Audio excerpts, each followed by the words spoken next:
sekali lagi ini paketnya Jokowi.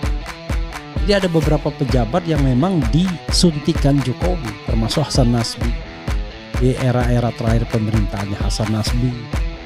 Kemudian ada menteri macam-macam ya, ada Saifullah Yusuf dan lain sebagainya. Jadi pertanyaannya adalah jelas Hasan Nasbi ini orangnya Jokowi yang masih dipakai Prabowo karena perintah tanggal 13 Juni kali ya. Tetapi sekali lagi ya terserah Prabowo lah. Ini bukan urusan Gerindra.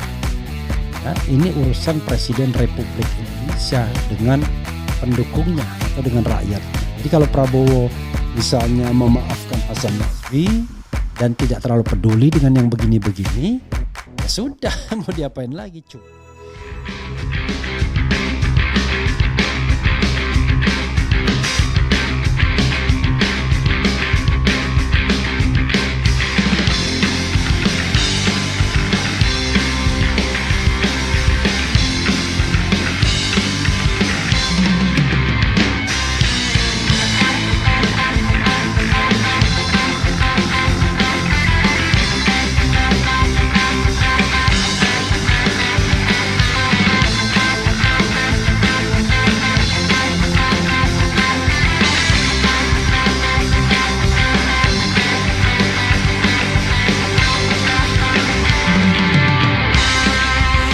Ya sahabat era sekalian, menarik ya soal jejak digital. Ya bisa penting bisa tidak penting, tetapi jejak digital ini bisa menggambarkan watak seseorang.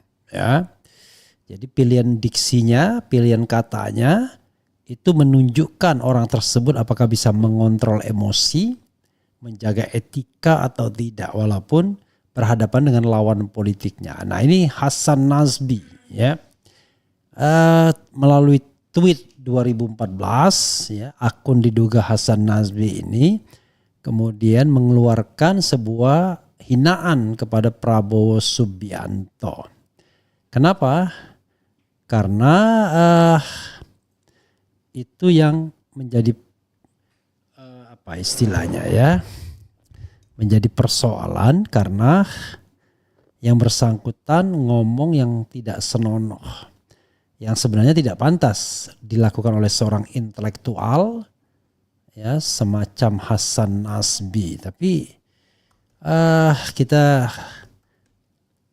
tidak tahu juga ya jejak Hasan Nasbi ya, karena awalnya juga orang tidak terlalu mengenal Hasan Nasbi sampai kemudian ribut soal yang terkait dengan apa ya, dia ngomong mengenai taruhan kalau Anies bisa nyalon, taruhan Alphard gitu ya. Usianya juga belum terlalu maksudnya belum terlalu mature ya, baru 45 tahun, kelahiran tahun 79, 11 Oktober. Jadi kalau dia bulan Oktober 2014, it means usianya baru 30 berapa ya? Kalau 79 2014 baru 25 tahun mungkin. Bukan 25 tahun, 35 tahun ya. Jadi kira-kira usianya baru 35 tahun ketika berkomentar soal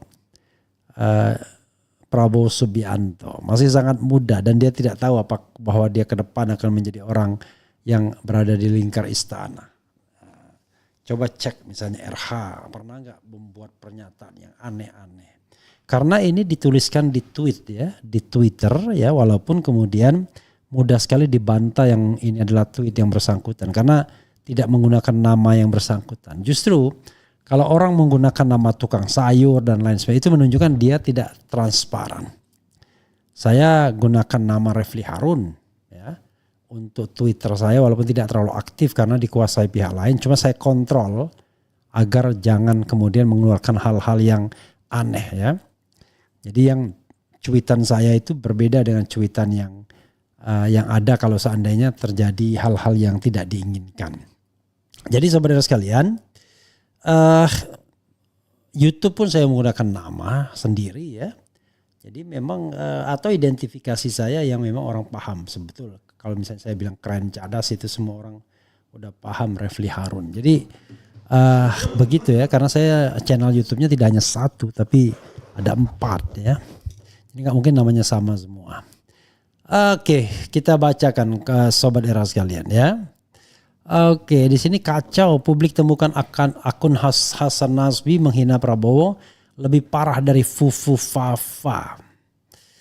Oke, coba kita bacakan demokrasi.id. Setelah heboh akun yang diduga milik Gibran Raka Buming Raka, netizen tuding akun Hasan Nasbi lebih parah dari Fufu Fafa. Adapun akun yang dituding milik Hasan Nasbi selaku Kepala Komunikasi Kepresidenan Republik Indonesia berisikan cacian pada Presiden Prabowo Subianto. Diketahui akun tersebut adalah Datua Rajo Ange ya. Nah ini kelihatan ya, ini bahwa dia menggunakan bahasa Minang ya. Yang dituding oleh netizen adalah milik Hasan Nasbi. Dalam postingan yang disebar di media sosial berisikan unggahan terkait penghinaan pada Presiden Prabowo. Adapun akun @datua Rajo Ange memiliki nama tukang sayur dengan profil picture Hasan Nasbi di mana postingannya tertanggal pada 31 Oktober 2014 lalu ya. Saat usianya 35 tahun, masih sangat muda. Dia nggak paham ya bahwa dia besok akan menjadi pemimpin ya. Ya begitu ya. Oke, paling tidak jadi orang penting di istana. Oke, kita bacakan terus. Oke, sayangnya saat ditelusuri akun tersebut sudah tidak ada di jejaringan X, pastilah ya. Netizen juga menyinggung adanya perbedaan antara pernyataan Hasan Nasbi dengan Sufmi Dasko Ahmad selaku Ketua Harian DPP Partai Gerindra tentang permasalahan LPG 3 kg beberapa waktu lalu. Nasbi dalam sebuah pernyataannya mengungkapkan bahwa kebijakan aturan larangan penjualan LPG 3 kg ke pengecer didukung oleh pihak istana. Nah itu soal yang ngarang-ngarangnya mungkin ya. Sedangkan Dasko menyebutkan jika kebijakan tersebut bukanlah kebijakan Prabowo. Terang saja kabar akun @datua Rajo Ange ini mendapatkan respons dari netizen yang menyebutkan adanya pengkhianatan di kabinet Prabowo. Ternyata di lingkaran kabinet presiden Pak Prabowo sekarang banyak pengkhianat dan orang-orang yang dulu mencela beliau, tulis Damar 8986 dengan akun @helman8986. Mereka membawa misi lain, mereka orang yang tidak ada harga diri dan tidak tahu malu, mental pecundang dan penjilat. Pak Presiden harus hati-hati dan bila perlu pecat semua, tambahnya. Netizen lain mempertanyakan apakah bahwa pihak Gerindra telah mengetahui akun @datua Rajo Ange dan siapa pemiliknya. Orang-orang Gerindra atau para loyalisnya Prabowo ada nggak yang pernah lihat tweetan tukang sayur ini ya, tulis Didi dengan akun Didi Zie. Kalau kalian tidak naik pitam dengan alasan apapun, sejatinya kalian bukan kader atau loyalis partai. Bahkan kalian punya bakat sebagai pengkhianat ketum ataupun partai Anda sendiri, tambahnya. Selain itu juga mempertanyakan jika nebar akun Datuk Rajo Ange adalah milik Hasan Nasbi, kenapa bisa masih ditarik ke dalam tim Prabowo? Kok bisa terima Pak Prabowo orang yang menghina dia, apa nggak tahu, nggak ada yang kasih tahu? Komentar akun @kota_ciwil31244. Hal senada juga dipertanyakan Encus dengan akun @andika ngojek ya. Waduh, parah betul nih orang, tapi kenapa dia jadi pejabat ya, tulisnya. Sedangkan netizen lainnya juga menyebar informasi terkait nama-nama pemilik akun yang diduga buzzer Jokowi yang eksis di lingkaran Prabowo. Bukan cuma Menteri Jokowi, bahkan buzzer Jokowi juga eksis di sekitar Prabowo. Jadi beneran ya, tema keberlanjutan, tulis Lukman Simanjuntak dengan akun @hipohan. Hasan Nasbi, AK Datuk Rajo Ange, Rudi Susanto, AK Kurawa, Dede Budiarto, AK Kang Dede 78, Permadi Arya, AK Abu Janda, dan Immanuel Ebenezer, AK 0, tulisnya. Ini salah satu fungsi buzzer Mulyono disusupkan ke pemerintahan Prabowo, mengawal proyek-proyek Mulyono. Ya, Sobat RH sekalian, Hasan Nasbi ya. Saya tidak begitu kenal siapa Hasan Nasbi sesungguhnya. Tiba-tiba tahunya saya, ya mungkin karena saya kuper pergaulan, hanya tahu ketika dia bicara mengenai soal yang terkait dengan soal yang terkait dengan taruhan kalau Anies bisa nyalon dengan Alphard ya. Jadi pernah diundang ke sini ya, anak saya yang mengundangnya Amel, tapi orangnya dingin. Frankly speaking dingin orangnya ya. Saya antar ke bawah ke mobilnya, ada juga som-som-somnya ya, karena pakai mobil bagus ya. Tapi ya setiap orang masih punya kepribadian masing-masing. Nah cuman masalahnya saya tidak tahu ya, saya kira Hasan Nasbi ini memang tim inti lingkaran Jokowi, sudah sejak lama pastinya ya. Jadi 2014 itu jangan-jangan sudah ikut Jokowi dia, atau 2019. Intinya adalah berhadapan dengan tim Prabowo Subianto. Nah ketika menjadi tim itulah dia pasti mengeluarkan pernyataan-pernyataan yang menghantam Prabowo Subianto. Bisa memprediksikan bahwa ternyata Jokowi dan Prabowo akhirnya bersatu ya, dan kemudian dua pendukung ini gabung jadi satu walaupun ibarat minyak dan air, karena ada beberapa elemen yang tidak bisa digabungkan sesungguhnya ya. Ada Dasko yang dianggap perwakilan Jokowi juga ya, sudah eksis di era pemerintahan Jokowi, dekat dengan Budi Gunawan, ada Budi Gunawan. Tapi ada loyalis Prabowo seperti Menhan Safri Samsudin, ada saudara Prabowo seperti Hasim Joyo Hadikusumo. Ada juga seorang pengusaha. Jadi dengar-dengar tetangganya, mereka tim yang sebenarnya tidak kompak ya. Masing-masing memiliki egonya masing-masing ya. Pertanyaannya adalah apakah Prabowo Subianto mampu menjadi integrator yang sesungguhnya ya, sehingga mereka nanti bisa bekerja sama. Kembali kepada Hasan Nasbi ini, saya menganggap ya nggak penting-penting amat lah posisinya sebagai kepala komunikasi. Walaupun kesan saya ini jabatan yang sengaja diciptakan oleh Presiden Jokowi untuk memasukkan sebanyak mungkin orangnya di lingkar kekuasaan. Di situ ada kemudian orang-orang yang memang awalnya loyal kepada Jokowi. Tapi saya tidak tahu ya terakhir apakah masih loyal atau tidak. Karena awal-awal saya juga masuk dalam grup itu yang saya lihat bagaimana kemudian mereka ini pemuja-pemuja Jokowi ya. Termasuk yang dari CSIS itu. Tapi saya tidak tahu bagaimana posisi terakhirnya. Tapi toh akhirnya direkrut oleh Hasan Nasbi. Bahkan Ujang Komarudin juga misalnya.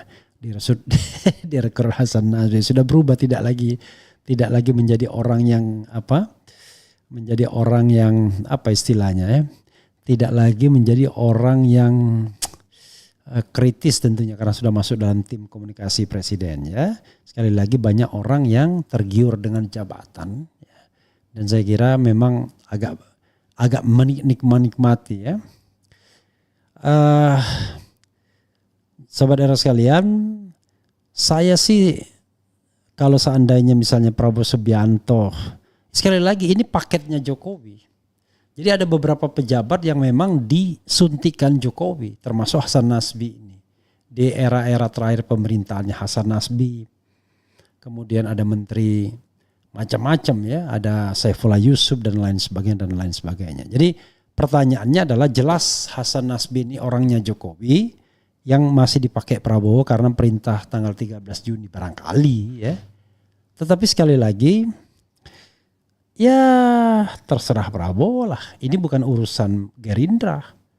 Ya, ini urusan Presiden Republik Indonesia dengan pendukungnya atau dengan rakyatnya. Jadi kalau Prabowo misalnya memaafkan Hasan Nasbi dan tidak terlalu peduli dengan yang begini-begini, ya sudah mau diapain lagi. Cuma catatan saya adalah ada orang yang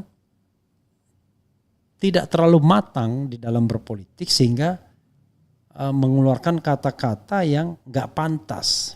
Jadi semarah-marahnya kita, gak boleh kita bilang ngewe misalnya ya. Karena sekali lagi bahasa yang digunakan sangat-sangat kasar ya. Saya bacakan ya biar biar konteksnya paham ya. Jadi di sini dia mengatakan ini ya, kalau Prabowo apa istilahnya tadi ya? Dia mengatakan gini. Ya. Dan memang saya kira ini bikin kacau ya nih, tukang sayur. Kalau dibikinin meme wowo lagi ngewe, kira-kira masih jadi pemimpin sejati kayak gitu enggak ya? Hehehe. Tukang sayur @datua Rajo Ange, gambarnya Hasan Nasbi, kemudian tweetnya itu pada pukul 8 pagi 4 menit tanggal 31 Oktober 2014 ya, setelah Jokowi baru saja dilantik. Begitu sahabat sekalian ya. Jadi konteksnya adalah persaingan antara Jokowi dan Prabowo pada waktu itu. Jadi kita kalau mau melihat karakter orang adalah lihat sejarahnya, apakah dia kuat, misalnya seperti Fufu Fafa sampai mengeluarkan kata-kata jorok, kata-kata makian, hinaan ya. Saya pernah juga dimaki oleh seseorang. Saya biarkan saja ya. Saya tidak pernah balas kalau orang memaki ya. Nah, maksud saya intinya adalah tidak ada hak kita untuk memaki lawan politik kita atau orang yang berseberangan. Kecuali kita melakukan kritik yang ya sifatnya ada batasnya. Contoh misalnya omon-omon, Prabowo cuma omon-omon doang. Itu masih nggak apa-apa, itu kritik namanya. Tapi kalau misalnya seperti ini, kalau dibikinin meme wowo lagi ngewe, waduh itu menurut saya betul-betul sebuah penghinaan. Oke, saudara sekalian, coba kita bacakan komentar sobat RH sekalian terkait dengan hal itu ya. Menyimak. Tapi kalau Prabowo Subianto mau tetap memakai Hasan Nasbi ya it's saya kira gini, saya tidak menganggap bahwa ya yang namanya Badan Komunikasi Istana apalah namanya itu ya, itu punya pengaruh yang luar biasa. Enggak. Ya itu hanya sekedar jembatan saja. Yang paling penting itu orang-orang yang pegang portofolio kemajuan negeri ini. Menteri-menteri itulah. Kepala-kepala badan yang memang berwenang untuk melakukan hal-hal yang membawa dampak langsung. Misalnya Menteri SDM itu memang dampaknya langsung ya, Menteri Pendidikan. Tapi kalau komunikasi ya oke lah ya. Karena Prabowo Subianto sendiri ya seorang komunikator sesungguhnya ya. Jadi dia tidak perlulah kadang-kadang apa yang disampaikan juru bicara, orang-orang komunikasi itu ngarang-ngarang aja. Mereka tidak berinteraksi langsung dengan Prabowo. Harusnya ya yang namanya staf kepresidenan itu ikut kayak Teddy itu mestinya ya. Harusnya. Tetapi kan Teddy tidak punya fungsi publiknya. Jadi ikut, diajak, lalu dia bisa berbicara. Betul-betul dia memberikan sebuah informasi yang dia lihat betul dan dengar langsung yang tidak diketahui publik. Kalau kemudian dia menyampaikan hal-hal yang kira-kira atau analisis ya sama aja sama kita, apa bedanya. Dia tidak lebih maju informasinya, alias informasinya informasi yang ya kira-kira ngarang aja ya kan, bukan keluar dari pernyataan ya, dari sikap Prabowo sendiri.